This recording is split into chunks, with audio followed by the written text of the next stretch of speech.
ડભોઈ તાલુકા સેવા સદન ખાતે વૃક્ષારોપણનો કાર્યક્રમ યોજાયો। ડભોઈ તાલુકા સેવા સદન ખાતે વૃક્ષારોપણ કરી વધુમાં વધુ વૃક્ષના જતન માટેનો સંદેશો આપતો વૃક્ષારોપણનો કાર્યક્રમનું આયોજન પ્રાંત અધિકારી શ્રી રવિરાજસિંહ પરમારની આગેવાની હેઠળ યોજવામાં આવ્યો હતો।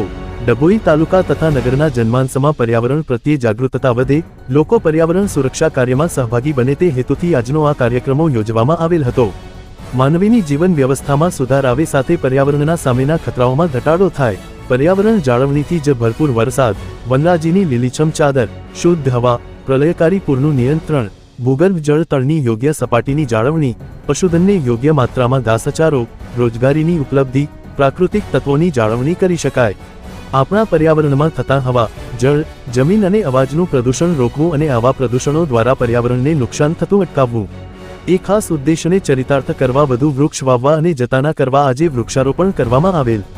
આપણા રોજિંદા જીવનમાં પર્યાવરણ પ્રત્યે સભાન પ્રથાઓને એકીકૃત કરે છે।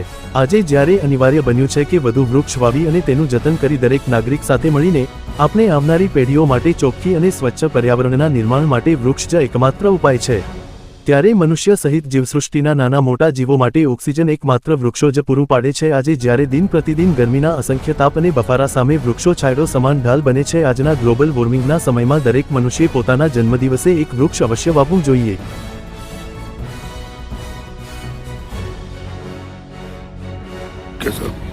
આજરોજ ડભોઈ તાલુકા સેવા સદન ખાતે તાલુકા કક્ષાનો એક વૃક્ષારોપણ કાર્યક્રમનું આયોજન કરવામાં આવ્યું છે, જેમાં માનનીય પ્રાંત સાહેબ, સીઓ સાહેબ નગરપાલિકા તથા મામલતદાર કચેરીના તમામ સ્ટાફ દ્વારા કચેરીના પ્રાંગણમાં વૃક્ષારોપણનું આયોજન કરવામાં આવ્યું અને વૃક્ષારોપણ કરવામાં આવ્યું છે, જેનું જતન કરીને જે આખું સેવા સદનનું પ્રાંગણ છે તે સારી રીતે સચવાય અને જળવાય તેના માટે પ્રયત્ન કરવામાં આવશે।